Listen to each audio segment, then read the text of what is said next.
Hello everyone and welcome to today's video. Today I'm doing another look at the 2026 US Senate races. You may have seen prior videos I've done on Alaska and New Hampshire, but in this video I want to talk about the state of Georgia because Georgia is a really interesting Senate race that has gone through a very interesting development really over the last 2 years now. So if you're unfamiliar with this Senate race, this US Senate seat is currently held by the Democrat JON OSSOFF. Now, JON OSSOFF won his first term in the 2020 election, and I'll go back to 2020 and show you how it all went down. On election night 2020, the Republican U.S. Senator David Perdue faced off against the Democrat JON OSSOFF, and also another Libertarian candidate as well. On the way it works in Georgia is you have to break 50% of the vote to win the election. So for Ossoff versus David Perdue, on the first ballot, no candidate broke 50% of the vote. So the third-party candidate was eliminated, and David Perdue and JON OSSOFF went to a runoff election. But on election night, the Republican David Perdue was actually ahead of JON OSSOFF. Perdue got 49.73%, JON OSSOFF got 47.95%, but they had to go to a runoff, which I believe was held on January 3rd, 2021, as you could say, or January 5th, 2021. And the fallout of the 2020 election and everything that President Trump said following the 2020 election led to a lot of suppressed turnout among Republicans, while the Democrats were still very motivated to get out and vote, as the Democrats, if they won Georgia, as Joe Biden won the presidential election, if they could have won those two Senate races, it would have given the Democrats the Senate majority. So the Democrats were more motivated to get out and vote against the Republicans, and what ultimately happened was JON OSSOFF ended up winning his runoff Senate race, getting 2,269,923 votes. Quick math, JON OSSOFF from the general election to the runoff only lost roughly about 100,000 votes, where David Perdue ended up getting 2,214,000 votes, roughly down about 250,000 votes from his election on November in the general election.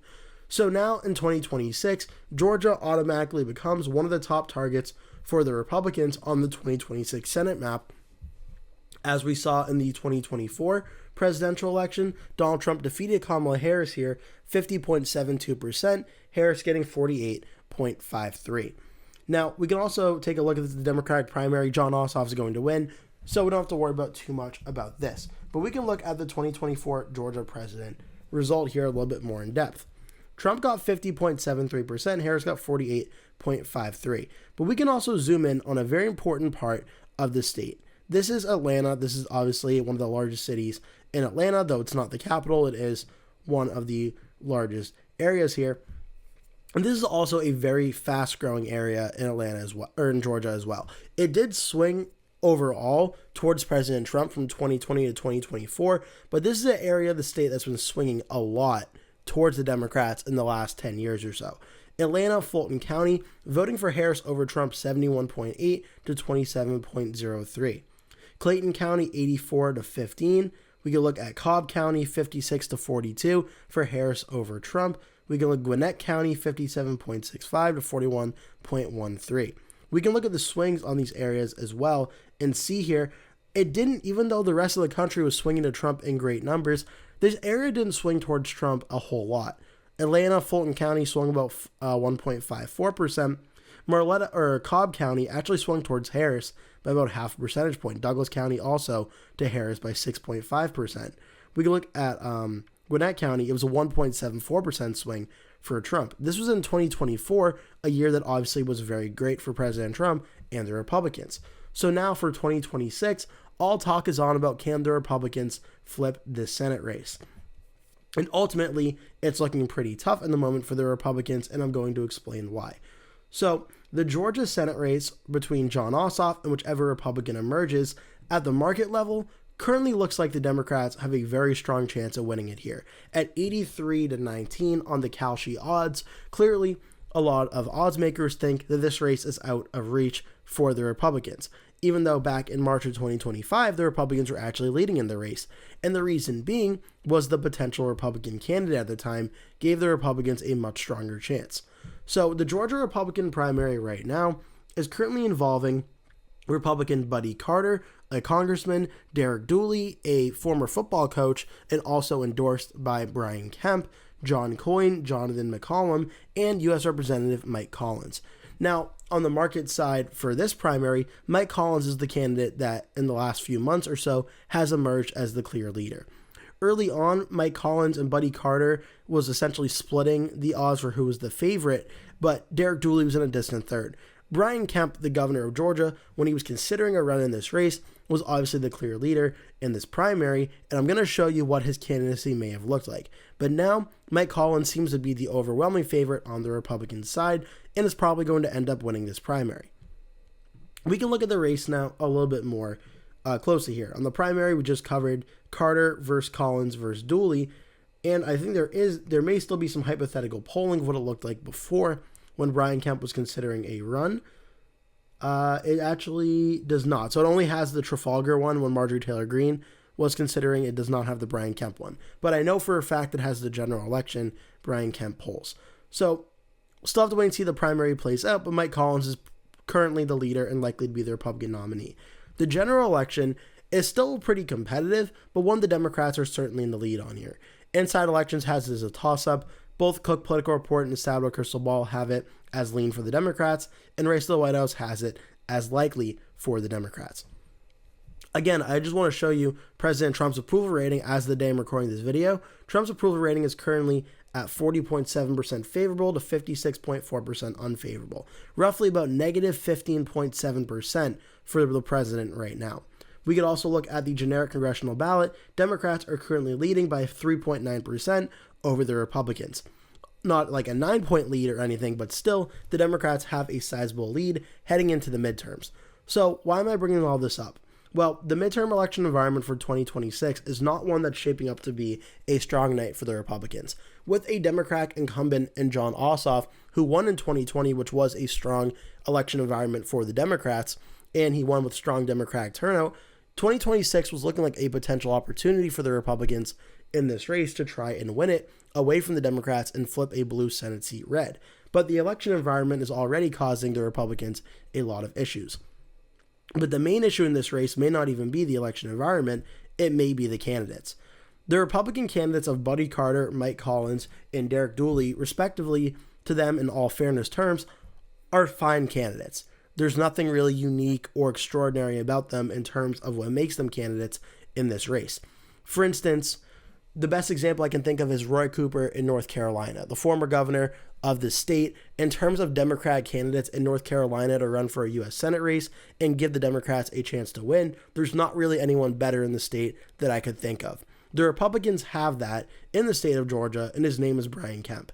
In all the early polling done in the Senate race, it was Jon Ossoff versus several names you may have heard of, like Kelly Loeffler. You may have heard of Rich McCormick, Marjorie Taylor Greene, John King, Brad Raffensperger, and the three candidates who are running, Mike Collins, Buddy Carter, and Derek Dooley. The only Republican candidate that led in every single poll, and even led in a poll, was Brian Kemp, the governor of Georgia. Now, despite heavily lobbying from President Trump and a lot of Washington Republicans, Kemp ultimately decided not to run for Senate against Ossoff in 2026. And respectively for the Democrats at the time, the Democrats dodged a very major potential problem for them when Kemp announced that. Because in the final poll in April of 2025, Kemp was leading Ossoff 49-46 with 5% undecided. Now, the prior polls from before that were all three Republican polls, and they did show Kemp leading. So it's possible that come Election Day 2026 and the election environment that we're expecting for 2026, Brian Kemp may have been able to beat Jon Ossoff, or Jon Ossoff may have been able to beat Brian Kemp. It essentially would have been as close to a 50-50 Senate race as you could really get. But with Kemp not in the race, it severely boosts Jon Ossoff's odds, where we can look at Jon Ossoff versus Derek Dooley, who this is honestly the least likely of the three matchups for the general. Ossoff's at 46.7, Dooley's at 39.9. Ossoff is leading on the average of them both, roughly about 6.75%, including the most recent poll from Emerson College, a very reputable polling source, showing Ossoff at 49, Dooley at 41, and 10% undecided. Now, Jon Ossoff versus Mike Collins, which based on the political market odds is the most likely matchup, shows Ossoff leading Collins here as well. Here, Ossoff in the average of the two has about 46.05. Mike Collins is 42.85, with still roughly about 11% undecided, an Ossoff lead of 3.2. Including in that same Emerson poll, Ossoff at 48%, Collins at 43% to 9% undecided. And lastly, we can look at Buddy Carter, where things are pretty similar to the Collins numbers. Ossoff's at 45.45, Buddy Carter's at 42.3, still 12.25% undecided, roughly about a 3-point lead for Ossoff. And in that Emerson poll, it actually showed the closest matchup, 47 to 44, with 9% undecided. But we saw Jon Ossoff's race in 2020 where he won by under 2 points. It was very close, but he still ended up winning. The Republicans, it doesn't matter if it's 1 point or less than half a point, they have to be winning this race. But Jon Ossoff in all three of these matchups is clearly leading right now. So why am I saying this, and what is the context of this for 2026? Well, obviously, when you look at these numbers here, we're in May of 2026. There are a lot of undecided voters in this race. The primary has not been settled yet, and we'll have to wait and see how it all goes. Jon Ossoff, I would bet everything come election day is going to get more than 46% of the vote. Come election day, Buddy Carter or Mike Collins, whichever Republican it is going to get more than 43% of the vote. We know how close Georgia is. This is why there are some predictions now that are coming out putting Georgia in likely Democrat, which is in between a 5 and 15% margin. It's possible, but I don't think Georgia's going to go like 10 points for Jon Ossoff or something. I think it's likely to be under 5 points or right around a 5-point margin at absolute best for the Democrats, given how competitive the state of Georgia is. It is one of the closest battleground states in all of the United States. But still, the Democratic incumbent Jon Ossoff, who for his own right is one of the premier Democrat candidates and rising star in the Democratic Party, is raising large amounts of money in this race. He's clearly taking this race very seriously and is seen as someone as a potential presidential candidate and vice presidential candidate down the line for 2028 and maybe 2032 and going forward. So Ossoff is a very strong Democrat candidate against 3 Republican candidates who just don't have that same top line pedigree as Brian Kemp. So how does this race currently forecast right now?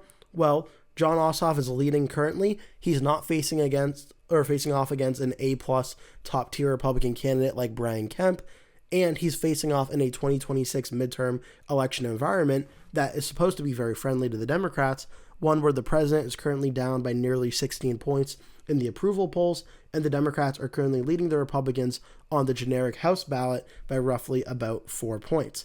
It's all spelling to be a good night for the Democrats, a bad night for the Republicans. And in a state that Donald Trump, yes, did win in 2024, he only won it by 2.2%. Now in a much strong election environment where we've seen Democrats in special elections in 2025 and 2026 greatly outperform the Republicans, what kind of election night is this shaping up to be? All the indicators point to it being a very strong night, which is why my most recent election prediction, I gave the state of Georgia to Jon Ossoff in a lean Democratic margin, which is in between 1 and 5%. It's going to be a very interesting race because the Republicans, the math is there for the Republicans to potentially win this race as of today due to the fact that Ossoff is only at 46%, Collins is at 42.85, with still 11.1%.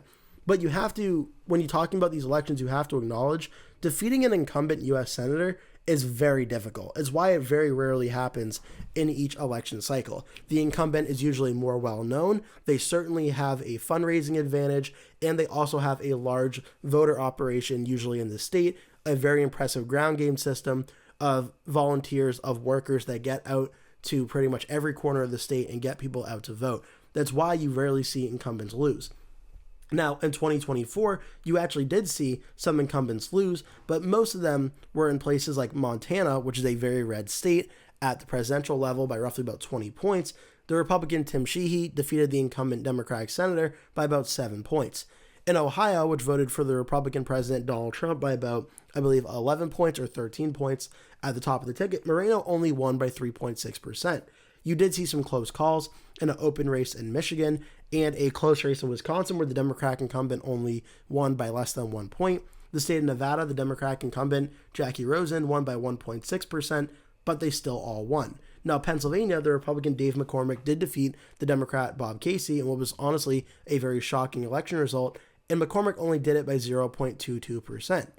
So the only real incumbent that lost on this race to a challenger that was a shock that was not expected was Pennsylvania with Bob Casey to Dave McCormick. In 2026, in an election environment that I would bet almost anything is going to be more friendly Democratic election night than in 2024, is this going to be the election where Jon Ossoff loses to a Republican? And if it is a Republican, not Brian Kemp, a Republican not named Brian Kemp, a Republican named Mike Collins or Buddy Carter or Derek Dooley, in my own personal predictions and own rankings, I don't think so. But you never really know in elections, but it certainly seems like Jon Ossoff is the leader here, and it's really detrimental to the Republican chances here, because when you look at the Senate map, this Senate map is actually pretty favorable for the Republicans, where you have 2 Senate seats that are held by Democrats in Georgia and Michigan, in states that voted for Donald Trump in 2024 that are currently, in my predictions, favored to go blue. You also have 2 Republican senators in North Carolina and Maine that are very likely at this current point in time to oust the Republicans and put into new Democratic U.S. senators, putting the Senate map to 51 to 49. Not to mention close races in Alaska, Texas, Ohio, and Iowa, that anything is really possible if the Democrats have a big enough wave type of election. So Republican chances in Georgia at beating Jon Ossoff, really, the Republicans essentially need to find a way to win this seat to have any chance at picking up their Senate majority, because right now, it looks, if you had to ask me, is it more likely the Republicans gain on their Senate majority or lose the Senate majority altogether? It's clearly trending in the direction the Republicans are more likely to lose the Senate than to pick up than to say go up to 54 Senate seats. The current map, as I mentioned, is Republican 53, Democrats 47. And do you think we're going to see Jon Ossoff go down in this election where the Republicans go up to 54? I'm certainly not banking on it. I don't think that's going to happen.